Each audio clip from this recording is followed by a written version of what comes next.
1.1 प्रस्तावना। भारत में राजनीति के एक विशिष्टीकृत कार्यक्षेत्र के रूप में राज्यीय राजनीति का विकास स्वातंत्र्योत्तर काल में हुआ। भारतीय संघ के राज्यों ने 1956 में अपने पुनर्गठन का अनुकरण कर विशिष्ट पहचानों का रूप धारण कर लिया। अपने पुनर्गठन से पूर्व उन्हें 4 श्रेणियों में रसा गया था, ए, बी, सी और डी राज्य। परंतु यह 1960 के दशक में ही हुआ कि राजनीति वैज्ञानिकों को राज्यीय राजनीति का अध्ययन एक विशिष्टीकृत विषय के रूप में करने की आवश्यकता महसूस हुई। अनेक राज्यों में 50 व 60 के दशक में व्याकुल करते घटनाक्रम ने उनमें से बहुतों को प्रेरित किया कि वे विभिन्न राज्यों में राजनीति का आमयन करें। भारत में राज्यीय राजनीति को एक परिप्रेक्ष्य में रखने के प्रयास में अमेरिका में मार्वन टीनर की पहल पर 2 सेमिनार आयोजित किए गए। 1961 में शिकागो विश्वविद्यालय और 1964 में मैसाच्यूसेट्स तकनीकी संस्थान। भारत में सजा में से 9 राज्यों पर अध्ययनरत विद्वानों ने अपने अनुभव परवर्ती सेमिनार में प्रस्तुत किए। प्रथम सेमिनार पर रिपोर्ट जून 1961 के एशियन सर्वे में प्रकाशित की गई। 1964 के सेमिनार में प्रस्तुत दस्तावेज राज्यीय राजनीति पर सर्वप्रथम पुस्तक माधर्न वीनर संपादित स्टेट पॉलिटिका इन इंडिया 1968 में प्रकाशित हुए। इसी तर्ज पर इकबाल नारायण ने एक पुस्तक संपादित की, स्टेट पॉलिटिक्स इन इंडिया 1976, जो कि भारत में असम व जम्मू कश्मीर समेत सभी राज्यों की राजनीति को समेट लेने का सर्वप्रथम प्रयास था। इसकी पूर्ववर्ती यथा वीनर की पुंसरूप में सभी राज्य नहीं लिए गए थे। स्वातंत्र्योत्तर काल में राज्यीय राजनीति महत्वपूर्ण परिवर्तनों से गुजरी है।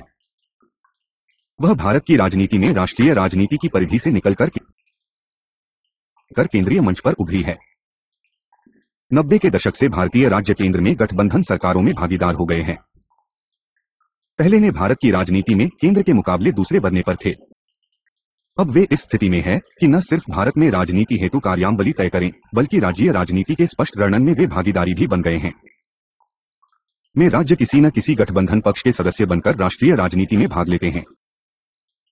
वे विभिन्न क्षेत्रीय व सामाजिक बलों का प्रतिनिधित्व करते हैं। इस इकाई का उद्देश्य आपको भारत में राज्यीय राजनीति के विकास से परिचित कराना है। यह इकाई राज्यीय राजनीति का विश्लेषण नहीं करती। राज्यीय राजनीति की विषयवस्तु का विश्लेषण इस पाठ्यक्रम की अन्य इकाइयों में किया जाएगा। प्रस्तुत इकाई इस बात की विवेचना करती है कि किस प्रकार 1950 के दशक से भारत में राज्यीय राजनीति के प्रतिमान बनते हैं। इस इकाई में लिए गए मुख्य मुद्दों में शामिल है क्षेत्रीय व राष्ट्रीय राजनीति में राज्यों के कर्जे में परिवर्तन, निवारा विषयों व समस्याएं, नेतृत्व प्रतिमान तथा राजनीतिक बेल व राजनीतिक प्रक्रियाएं। इस इकाई का मुख्य तथ्य यह वर्णना है कि एक अवधि विशेष में राज्यीय राजनीति के प्रतिमान किस प्रकार विकसित हुए। 1.2 राज्यीय राजनीति 50 से 60 का दशक। स्वतंत्रता पश्चात प्रथम 2 दशकों में राज्यीय राजनीति केंद्र के प्रभाव में ही अंकुरित हुई, जिसने भारत में राष्ट्र राज्य निर्माण के अनुशीलन पर ध्यान केंद्रित किया। इस अवधि में विकास के नेहरूवादी आदर्श और कांग्रेस के एकवतीय प्रभुत्व ने ही भारत में राजनीति को अभिव्यक्ति प्रदान की। राज्यीय राजनीति मुख्य रूप में राष्ट्रीय राजनीति का ही प्रतीक्ष थी। केंद्र सरकार भारतीय राजनीतिक व्यवस्था में एक प्रभावशाली स्थिति रचती थी, जिसमें कि राज्यीय राजनीति को दूसरा स्थान प्राप्त था। केंद्र के दिशानिर्देश पर राज्य सरकारों ने अनेक कदम उठाए ताकि राष्ट्र निर्माण की दिशा में योगदान मिले, जैसे भूमि सुधार और सामुदायिक विकास कार्यक्रम। केंद्र में और बहुत से राज्यों में मत्ता कांग्रेस पार्टी के नासवी। राज्यों में सांप्रदायिक हितों का प्रतिनिधित्व करती कांग्रेस के भीतर विभिन्न स्वार्थी गुट राष्ट्रीय स्तर पर स्वार्थी बल नेतृत्व के उपांग है। तथ्य कि केंद्र व अनेक राज्यों में प्रबल दांत का ही बोलबाला रखता था, ने इसके साथ ही यह मन में बैठर दिया कि राज्यों व केंद्र में राजनीति का एक सर्वमान्य प्रतिमान है। राज्यपाल केंद्र में अनुकूल सरकारों की या नियुक्तियों के रूप में कुछ एक को छोड़कर निर्विवादात्मक ही रहते थे।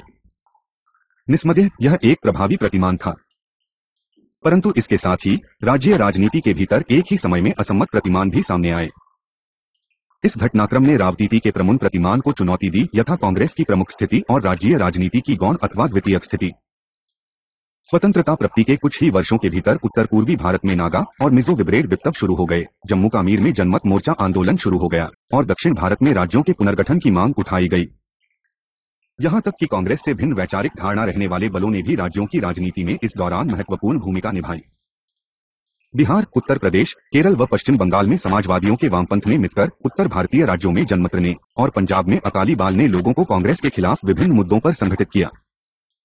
इस घटनाक्रम ने राज्यीय राजनीति के एक ऐपो प्रतिमान हेतु तानसेड़ी को निकट भविष्य में भारत में उदय होने को था। महाराष्ट्र व उत्तर प्रदेश में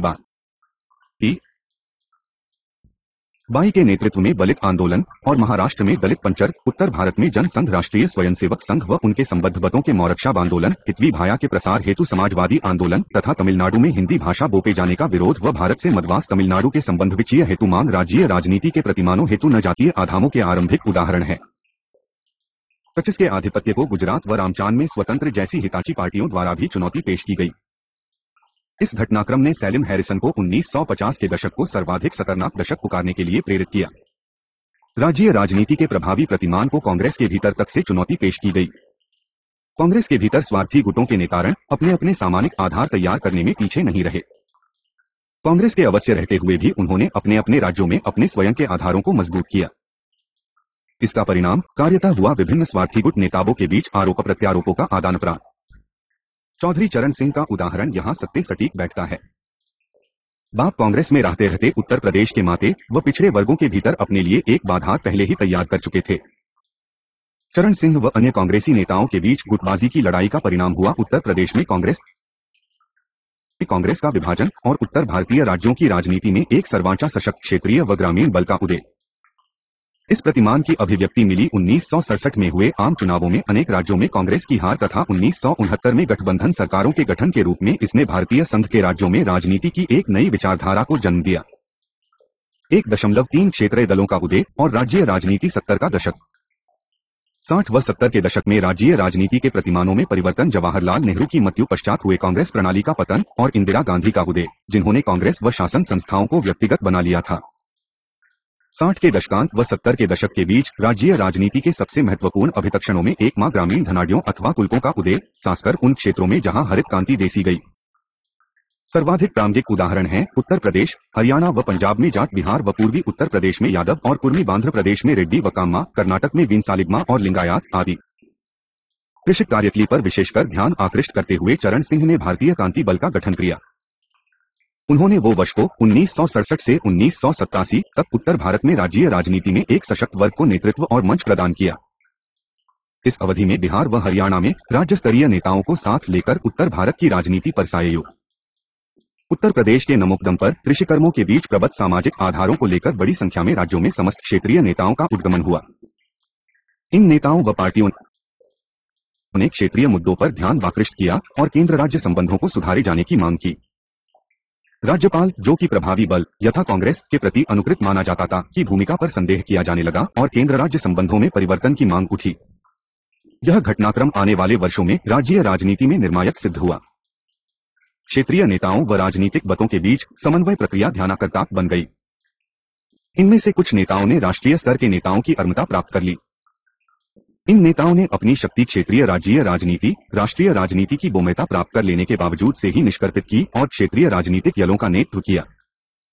आपातकाल लागू किए जाने ने अनेक राज्यीय व राष्ट्रीय नेताओं ने बलों को अवसर प्रदान किया कि वे प्रभुत्व वाली कांग्रेस के खिलाफ एक साथ सड़े हों। जनता पार्टी के नेतृत्व वाली सरकारों ने केंद्र व राज्यों दोनों में कुछ कदम उठाए जिनमें राज्यीय राजनीति की गूंज सुनाई दी। मंडल आयोग की नियुक्ति और बिहार व उत्तर प्रदेश में पिछड़े वर्गों के लिए आरक्षण लागू किए जाने ने नए समान पैदा किए जो कि राज्य के साथ साथ राष्ट्रीय राजनीति के लिए महत्वपूर्ण थे। राज्य स्तरीय नेताओं व राजनीतिक दलों ने न सिर्फ इंदिरा गांधी के प्रतीक नाली कांग्रेस के नेतृत्व एवं संगठन को चुनौती दी, बल्कि केंद्र राज्य संबंधों में राज्यों के लिए एक अधिक युक्तियुक्त स्थिति भी प्राप्त करने का प्रयास किया। 60 के दशकांत से 80 के दशकारंभ तक केंद्र राज्य संबंधों को सुधारने के लिए विपक्षी नेताओं की बैठकें, राजमन्नार आयोग की नियुक्ति, पश्चिम बंगाल में वाम मोर्चा का संकल्प तथा 1983 में सरकारिया आयोग की नियुक्ति आदि क्षेत्रीय राजनीतिक ताकतों के बढ़ते महत्व के सबसे महत्वपूर्ण उदाहरण रहे। 70 के दशक में कांग्रेस के नेतृत्व व इंदिरा गांधी को ने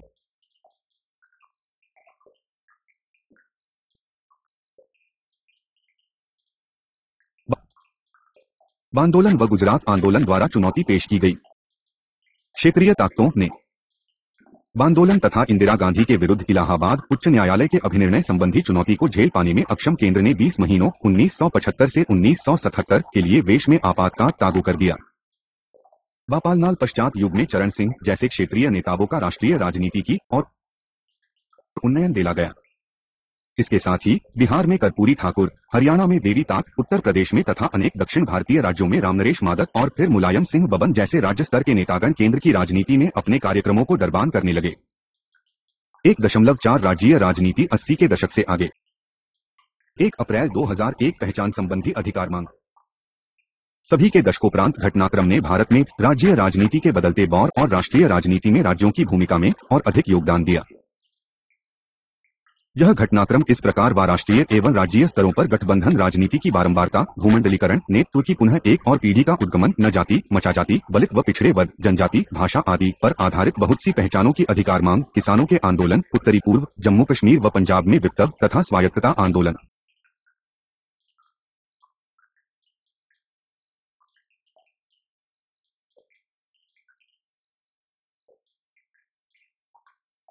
विभिन्न सामाजिक समूहों के आंदोलनों को नव सामाजिक आंदोलन के रूप में जाना जाने लगा है। हालांकि ये घटनाएं मुख्य तौर पर राज्यीय राजनीति के परिणामस्वरूप हुई, फिर भी पूर्व काल के मुकाबले में तत्क्षण भिन्न है। हाल के दिनों में उत्तर में दलितों के पिछड़े वर्गों की अधिकार मांगों ने सिर्फ पहले वलिग में इसी प्रकार के बाबी वाली राजनीति में इजाफा किया है।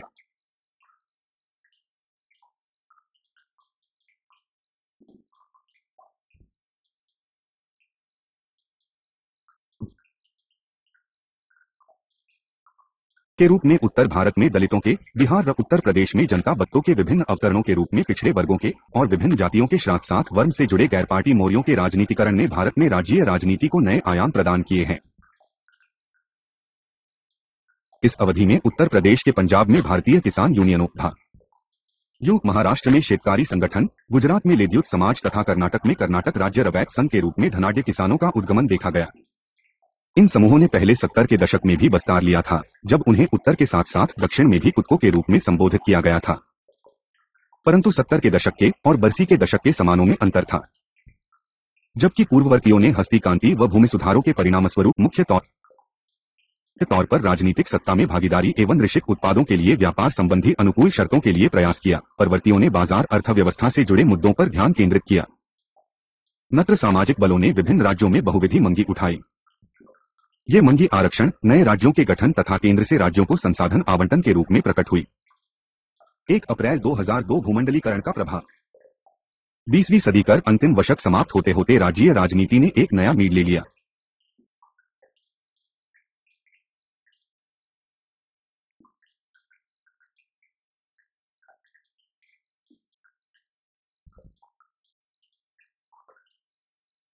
एक और भूमन्युतीकरण ने केंद्र की स्थिति को कमजोर कर दिया है और दूसरी ओर राज्यों को इस योग्य बना दिया है कि राष्ट्रीय के साथ साथ राज्यीय राजनीति में भी स्वतंत्र मिलाड़ी बने। विदेशी सीधा निवेश (FDI) ने सभी राज्यों पर एक समान प्रभाव नहीं डाला। कुछ राज्य तो इससे लाभान्वित हुए हैं, जबकि अन्य पिछड़ गए हैं। वस्तुतः निवेशों का सहारा लेने में उदारीकरण राज्यों के बीच प्रतिस्पर्धा में परिभस हुआ है। कुछ पर्यवेक्षकों को लगता है कि इसने राज्यों के बीच अनमिलपन पैदा किया है। कुछ राज्य तो अधिक उन्नत हो गए हैं, जबकि अन्य और अधिक पिछड़ गए हैं। टर्न्स सेव की फुक तक फेडरलिज्म विबाउट ए सेंटर बशांति है कि भूमंडलीकरण ने भारत में राज्यों को इस योग्य बना दिया है कि वे अपनी कार्यसूचियों का अनुसरण करने के लिए स्वतंत्र ससा के रूप में नाम कर सकें। वे अब अंतर्राष्ट्रीय दानदाताओं से सीधे सौदेबाजी कर सकते हैं और विभिन्न एजेंसियों के साथ समझौते कर सकते हैं। अवश्य ही यह काम केंद्र सरकार की सहमति और स्वीकृति के साथ ही करना होता है। ऐसा पूर्व भूमंडलीकरण दौर में संभव नहीं था। भूमंडलीकरण अंतर सरकारी संस्थानों के अपरदन में भी परिणत हुआ है।